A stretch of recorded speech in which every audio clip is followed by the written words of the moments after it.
번째로 스마트워치의 버튼을 먼저 보면은요, 이제 위에 버튼이 있고 아래 버튼이 있고, 자, 중간에 요 베젤 링이라는 게 있는데요. 이걸 돌려가면서 또 컨트롤을 할 수가 있거든요. 자, 위에 버튼은 뒤로 가기 버튼, 밑에 버튼은 홈 버튼이 되겠습니다. 지금과 같이 화면의 절전 상태인 경우에 이렇게 눌렀을 때 바로 이렇게 표시되게 하는 이런 역할도 요 버튼으로 할 수가 있겠고요. 아래의 버튼은 홈 버튼이라고 소개는 했지만 최근 실행한 앱 보기의 기능도 함께 수행을 하는데요. 다시 말해서 스마트폰의 가운데 버튼과 왼쪽의 버튼이 최근 실행한 앱을 보는 버튼이죠. 이 기능을 함께 수행을 하는 겁니다. 자, 한 번 누르면 일반적인 이제 홈 버튼이 실행이 되는데요. 설치한 앱을 지금처럼 확인할 수가 있는 거죠. 이게 다는 아니고 위에 점이 3개 있는 걸 봐서는 지금처럼 여러 페이지로 설치한 앱들을 볼 수가 있고요. 자, 이 상태에서 원하는 앱을 지금과 같이 터치를 하게 되면은 실행을 할 수가 있는 거고요. 뒤로 가기 버튼 누르면 다시 이전 단계로 오는 거고요. 자, 다시 이렇게 홈 화면인데요. 자, 이 상태에서 이번에는 이 버튼을 2번을 누릅니다.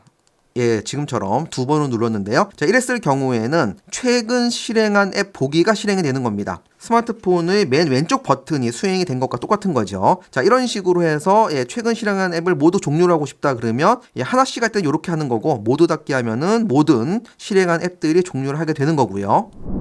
그리고 버튼을 3번 연달아 빠르게 누를 경우에는 SOS 호출이 가능한데요. 설정을 해야지만 가능한데요. 관련 설정은 이따가 보여드릴 거고요. 위급한 상황에 스마트폰에서 SOS 호출을 할 수 있는 그런 기능이 있기는 하지만 정말 다급할 때는 스마트폰을 열고 이럴 시간이 없죠. 손만 이곳에 갖다 대고 버튼 3번만 누르게 되면은 SOS 호출을 할 수 있는 부분이기 때문에 여성분들한테 유용할 것 같은데, 남성분들도 그리고 이 버튼을 길게 누르게 되면 빅스비가 실행이 되거든요. 제 영상 많이 보신 분들은 알겠지만 제가 빅스비 버튼으로 가장 많이 사용을 하는 게 알람이거든요. 30분 후에 알람. 네, 알람을 저장했어요.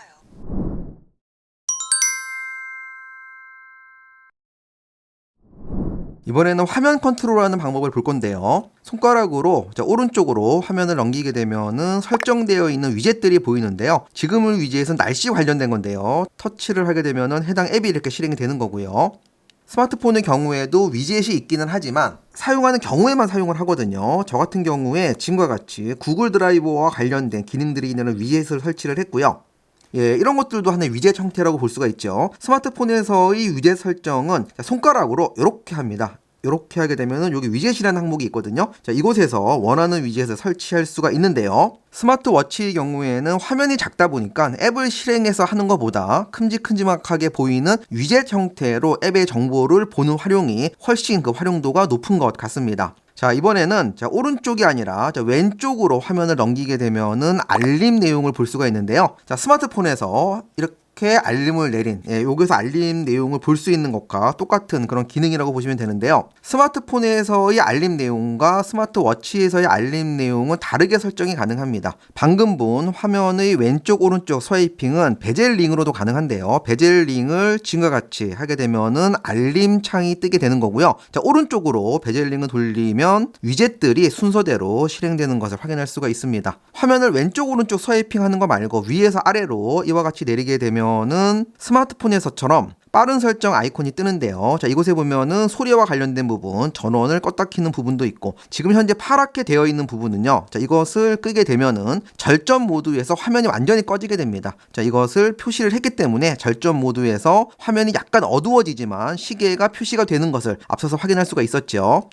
왼쪽에 위에 있는 이 모드는 영화관 모드인데요. 모든 알림이 정지되는 그런 기능이고요. 자, 밑에 있는 물방울 모양의 아이콘을 터치를 하게 되면은 어떤 터치도 먹지 않는 이런 상태가 되는데요. 자, 이것을 해제하기 위해서 다시 내려가지고 뭘 해야 될 것 같은데 전혀 지금 터치가 안 먹고 있죠. 여기서 당황하지 마시고 아래쪽에 있는 홈 버튼을 길게 누르게 되면은 워터락 끄는 중 해가지고 물기 제거 중 이렇게 나오는데, 지금의 워터락 기능은 실제 물속에 들어갔을 때 물의 수압으로 인해서 터치에 오동작이 일어나는 것을 방지하기 위한 기능이거든요. 자, 그렇기 때문에 물기를 털어내십시오. 자, 이런 문구가 뜨는 거니까요. 참고를 하시고요.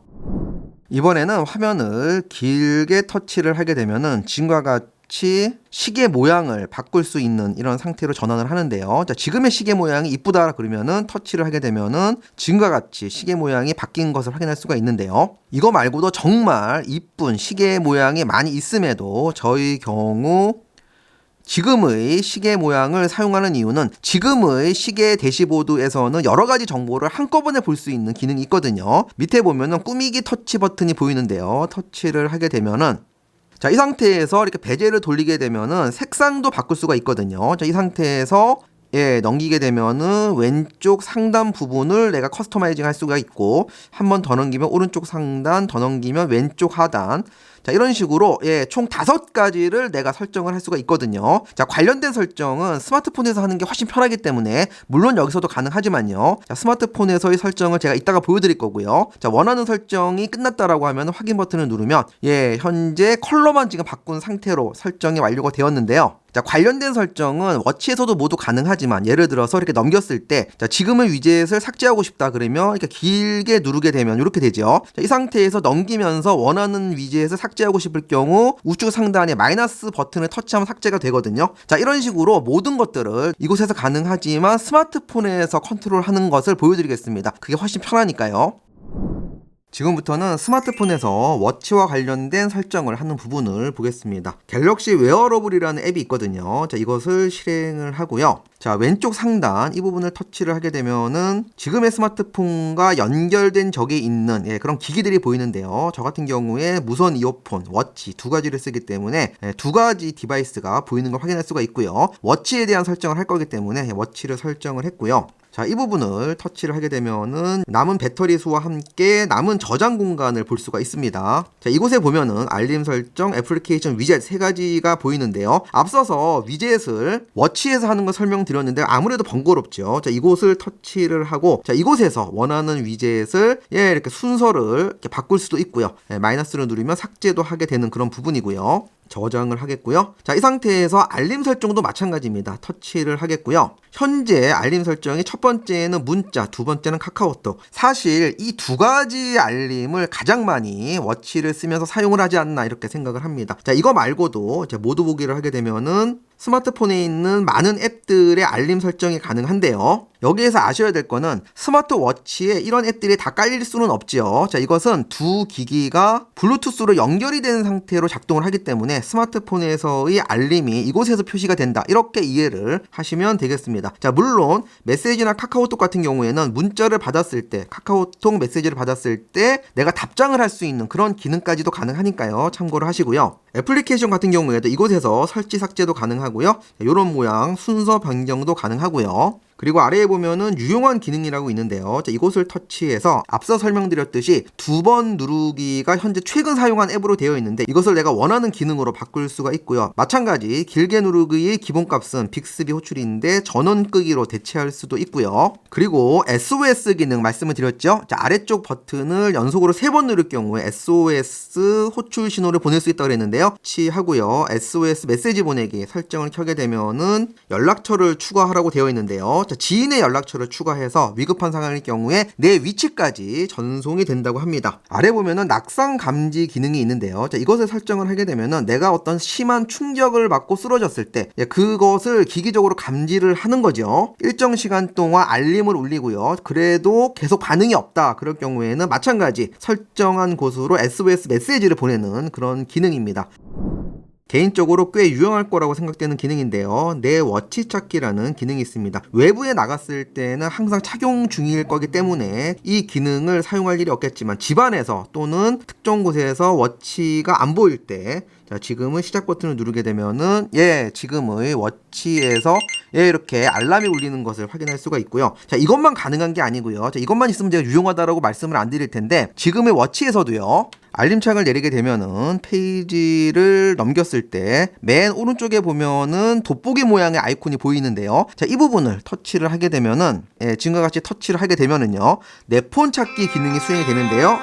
핸드폰 같은 경우에 종종 어딘가에 두고 나오는 경우가 많죠. 자, 그럴 경우에 꽤 유용하게 활용을 할 수가 있을 것 같고요. 지금까지 본 내용은 아래 3개의 탭 중에서 홈 기능의 탭을 본 거고요. 시계 화면, 자, 이 부분을 터치를 하게 되면은요, 다양한 시계 모양을 이곳에서 설정을 할 수가 있는데, 자, 저의 경우 이 화면이 다양한 기능을 보여주기 때문에 좋다고 했었는데요. 자, 이곳에서 설정을 하면 편한데요. 옆에 꾸미기 버튼을 터치를 하게 되면은요, 자, 일단 이곳에서 컬러를 설정할 수가 있는데요. 자, 노란색 컬러가 저는 개인적으로 가장 좋은 것 같고요. 자, 이 상태에서 컴플리케이션 1이라고 되어 있는 이 부분을 터치를 하게 되면은요, 왼쪽 상단 부분이 현재 날씨로 되어 있는데, 자, 이것을 디데이 계산기, 배터리, 비올 확률 이런 걸로 내가 바꿀 수가 있는 거고요.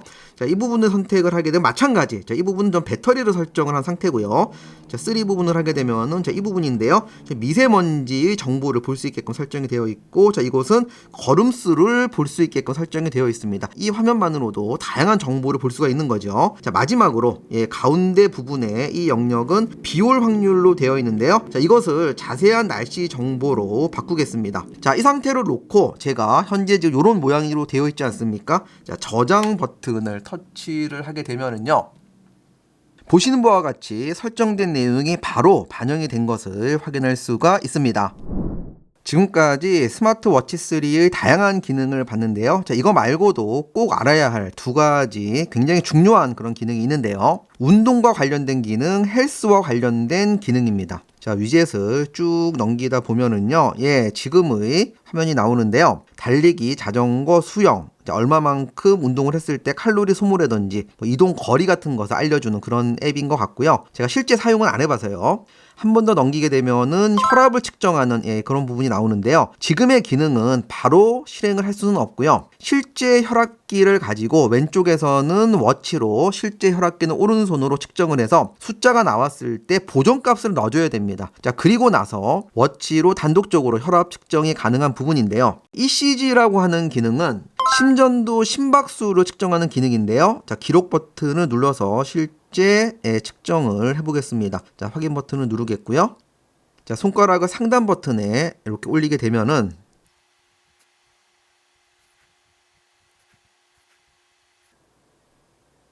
지금과 같이 화면이 나오는데요. 처음에 저는 이 화면에 나왔을 때 뭔가 오류가 났나 싶었는데요. 여기서 말하는 동리듬이라는 거는 심장 박동이 일정한 간격으로 뛴다, 정상이라는 소리 같습니다. 자, 그 밑에 보면은 평균 심박수가 60이라고 적혀 있는 부분도 확인할 수가 있고요. 자, 그리고 한 번 더 넘기게 되면은 산소 포화도 측정 부분인데요. 이것도 마찬가지 측정을 해보겠습니다.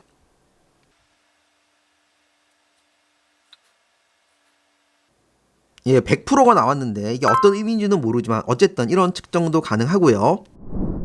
참고로 스마트폰을 구입할 예정이신 분들은 영상 설명란 링크 클릭하시고 정보 남겨주시면 좋은 구매가 될 수 있도록 도와드리겠습니다. 오늘 영상 유익하셨다면 구독 버튼, 좋아요 버튼 부탁을 드리고요. 마치겠습니다. 감사합니다.